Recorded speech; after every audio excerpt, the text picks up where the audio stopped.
This video is shot in resampled, repitched, lo-fi audio.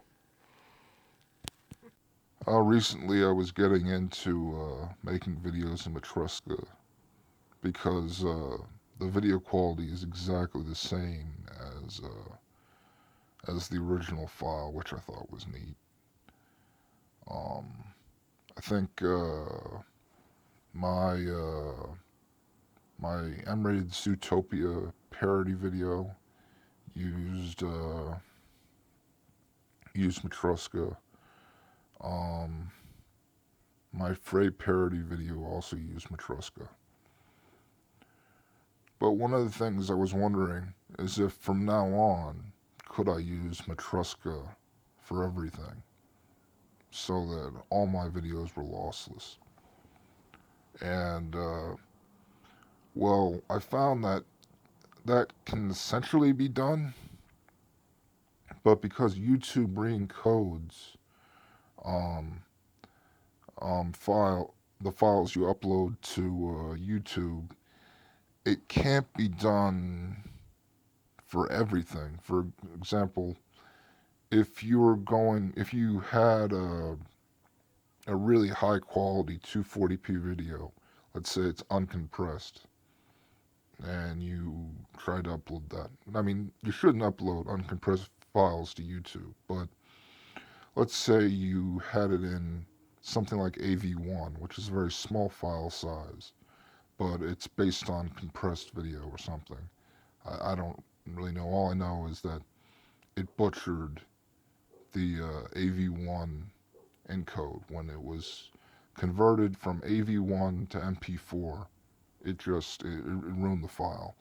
So there is a way to losslessly encode a low resolution video that's at a high bit rate. And the way that you do it is you need a capture card and you need OBS Studio. Oh, anyway, I'm getting too far ahead of myself. First, let's just deal with a normal Matroska file and why you'd want to use it. Matroska allows you to combine videos losslessly. You do that by right-clicking append, and you can switch out audio from a low-quality version to a high-quality version. You can retime the audio. That's what was done with the try anything video. That was what was done with the Sonic video. It was completely retimed to match what I did with my voice in Audacity, which is I made it much deeper. I don't think I'm gonna re-encode this because, well, I mean, I did it with the Sonic video. I guess I'll decide later. It's just, I have a feeling this is gonna be a long video.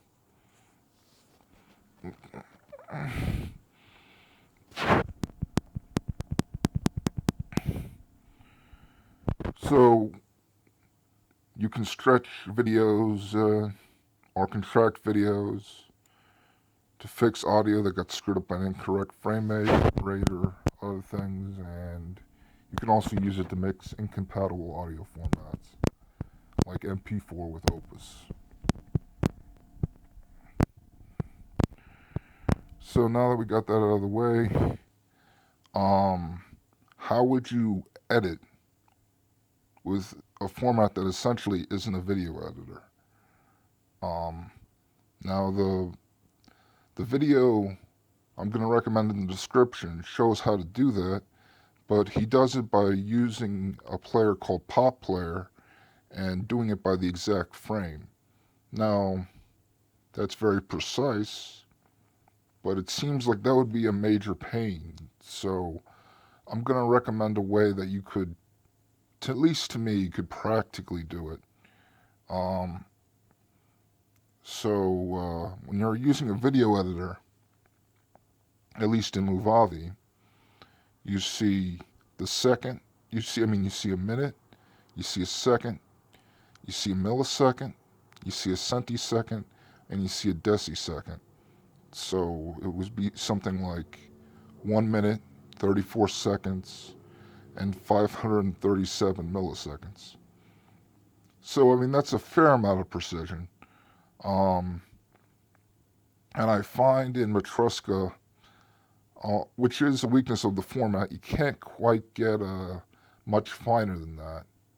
Um, but usually you can't tell the difference between something that is, you know, um, hundreds of thousands of milliseconds off or something. Usually no one would notice.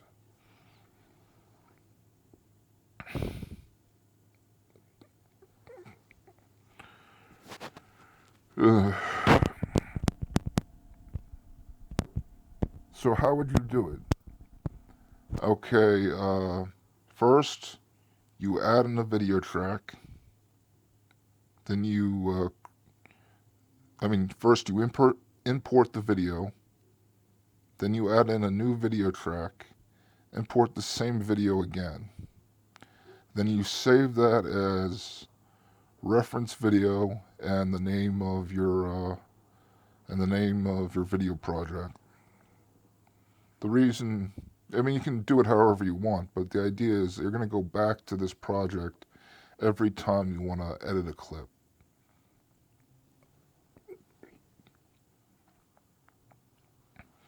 So let's say you want to edit your first clip on here. You take the you trim it to the beginning of wherever you want your first clip to be, and then you open up Notepad, you write clip 1, you write the beginning of the clip. So if it's 40 seconds, then it's 40 seconds and 627 milliseconds or something. You write that down, and that's what you'll split by. But right, and you also need to know then you trim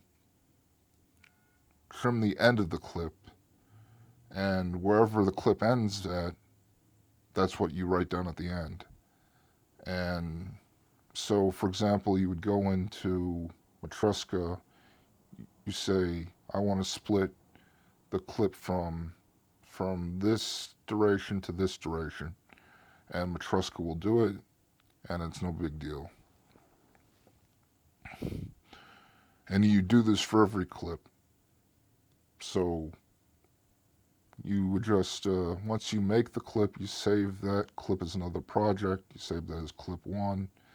And then you open the reference project, you make another clip, you save that as clip 2. This is on brianscience2.weebly.com. It makes a lot more sense on there.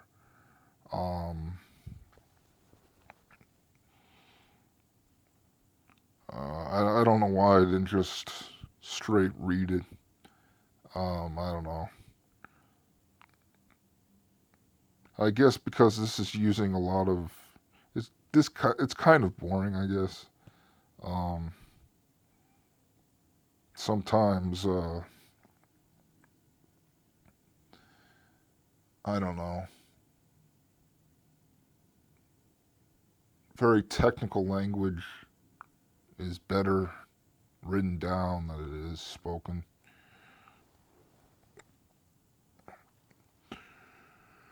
I don't know, maybe I just read fast.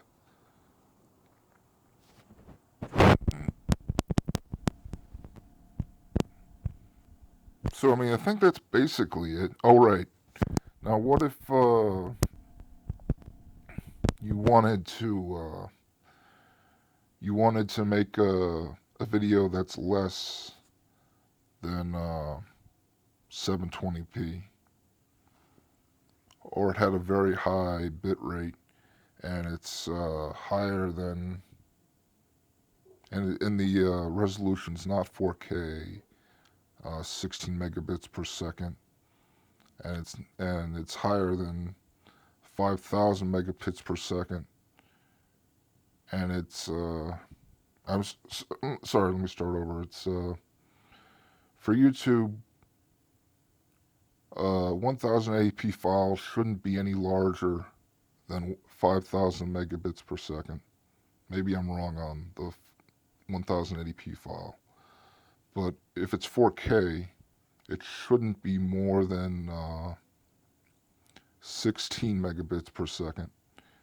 Those aren't exact numbers. I'm not exactly sure what the exact number they're using is, but essentially at a certain bit rate, YouTube will no longer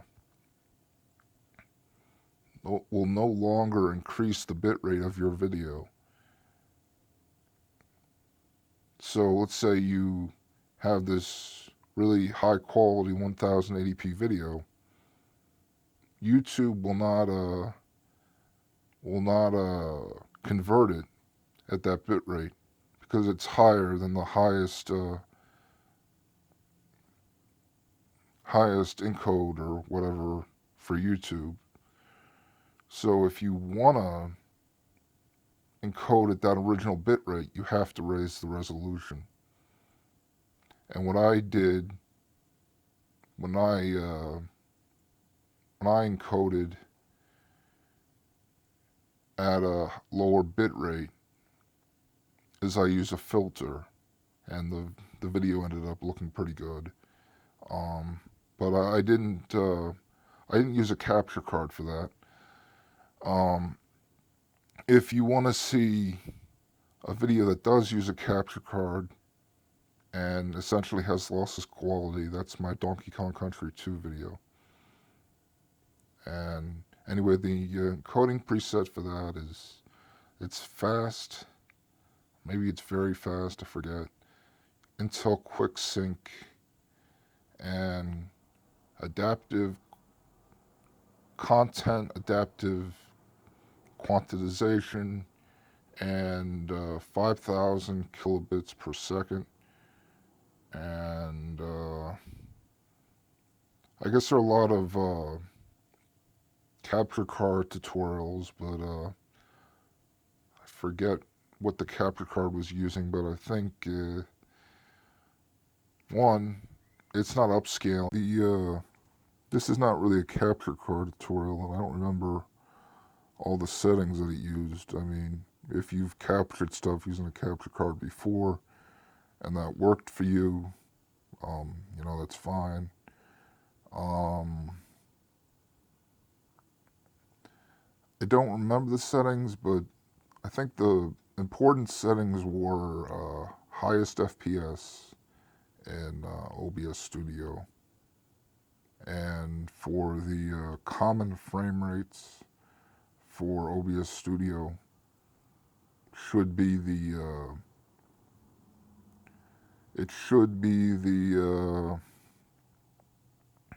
frame rate of the video. I found that worked best.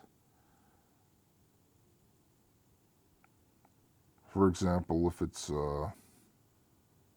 if the content is 24 frames per second, put 24. If it's 30, put 30.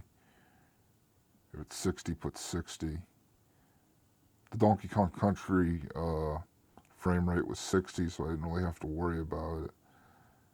Games are typically 60. Although I found that at least when watching content using the capture card, using highest FPS, it didn't really matter what I set the FPS to, because my content never reached higher than 60 FPS, so it was always fine.